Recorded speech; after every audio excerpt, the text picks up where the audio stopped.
স্বল্প বৃষ্টিতেই রাজধানীর অলি-গলি থেকে শুরু করে অভিজাত এলাকা ব্যাংকপাড়া ডুবে যাচ্ছে। জলাবদ্ধতায় ভুগছে পুরো শহর। এ নিয়ে আরও জানাতে রাজধানীর যাত্রাবাড়ির কোনাপাড়া থেকে যুক্ত হচ্ছেন সহকর্মী নাহিদ কামাল। নাহিদ, আপনি যেখানে আছেন সেখান থেকে জানাবেন কি জলাবদ্ধতা সৃষ্টি হয়েছে কিনা, এবং দেখা যায় যে ঢাকার বিভিন্ন জায়গায় জলাবদ্ধতা সৃষ্টি হয়েছে, সেক্ষেত্রে এখন এইচএসসি পরীক্ষা চলছে, তো শিক্ষার্থীদের আসলে কতটা ভোগান্তি পোহাতে হচ্ছে?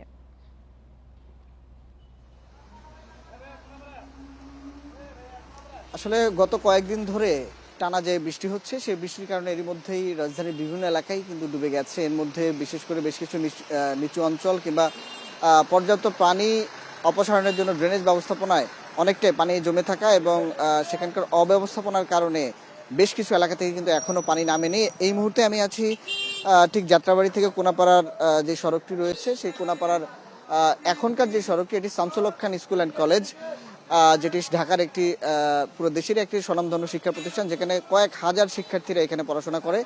এবং এই সড়কটি জুড়ে পুরো এখনো দেখা যাচ্ছে একটি লম্বা বড় সড়ক জুড়ে কিন্তু এখানে পানি এখনো জমে আছে। এবং এখানকার স্থানীয় যারা আছেন তারা যেটি বলছেন, সামান্য বৃষ্টিপাতেই এই সড়কটিতে আসলে পানি জমে যায় এবং পানি জমার পর সেই পানি কিন্তু নামার খুব বেশি ব্যবস্থা থাকে না এবং পাশে আসলে এখানে বোঝার উপায় নেই।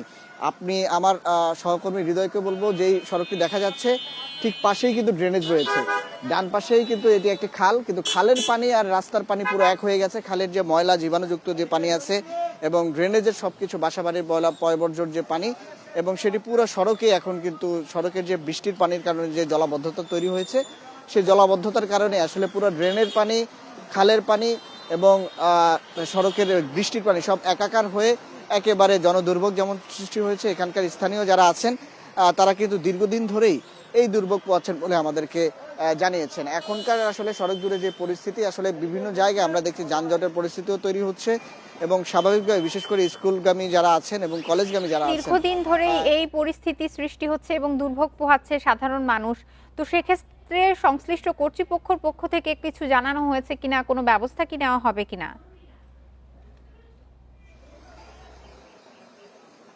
আসলে এই এলাকাটির মধ্যে আমরা দেখেছি এর আগেও ঠিক গত সংসদ নির্বাচনের আগে কিন্তু এখানকার যারা প্রার্থী ছিল তারা তাদের ইশতেহারে বলেছিলেন জলাবদ্ধতা নিরসনে কাজ করবেন এবং তাদের এই আশ্বাসের প্রেক্ষিতে কিন্তু দীর্ঘদিন ধরেই এইসব এলাকায়, যেসব এলাকা অল্পতেই বৃষ্টিতে ডুবে যায় এবং এখনো এইসব এলাকায় কিন্তু এখনই বৃষ্টির কারণে ডুবে আছে ব্যাপারটি তা না, দীর্ঘদিন ধরেই কিন্তু এলাকাগুলো কিন্তু বৃষ্টির নিচে এভাবেই ডুবে থাকে। সেই ক্ষেত্রে স্থানীয় সংসদ সদস্যদের কাছ থেকে যে পরিমাণ আশ্বাস তারা পেয়েছিলেন সেই পরিমাণে তারা কিন্তু তার কাজের প্রতিফলন দেখছেন না, এমনটাই কিন্তু আসলে স্থানীয় এবং এলাকাবাসী যারা আছেন তারা কিন্তু বলছেন। এছাড়া অন্য সব জনপ্রতিনিধি যারা আছেন, সামনে যেহেতু স্থানীয় সরকার নির্বাচন, সেই নির্বাচনের পরবর্তী সময় হয়তো কাউন্সিলর যারা আছেন তারা এই সড়কগুলো নিয়ে আরো গুরুত্ব দিবেন এমন প্রত্যাশার কথা জানাচ্ছেন। তবে দুর্ভোগ এখন যে পর্যায়ে রয়েছে, সড়কে একে সড়ক জুড়ে পানি, দ্বিতীয়ত যেই পাশের যেই নর্দমা খাল রয়েছে সেই পানি সব এখন সড়কের উপরে, এই দুর্ভোগ।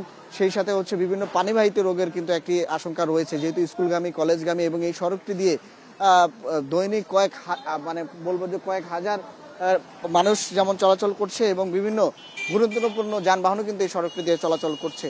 সেক্ষেত্রে দুর্ভোগের কারণে অনেকে যেমন যথাসময়ে তাদের শিক্ষা প্রতিষ্ঠানে যেতে পারছে না, অনেকে কর্মেও যেতে পারছে না, সেই সাথে এই পানি পাড়িয়ে কিন্তু এই পানির কারণে অনেকে কিন্তু নানান রকম রোগ, পানিবাহিত রোগেও আক্রান্ত হচ্ছেন।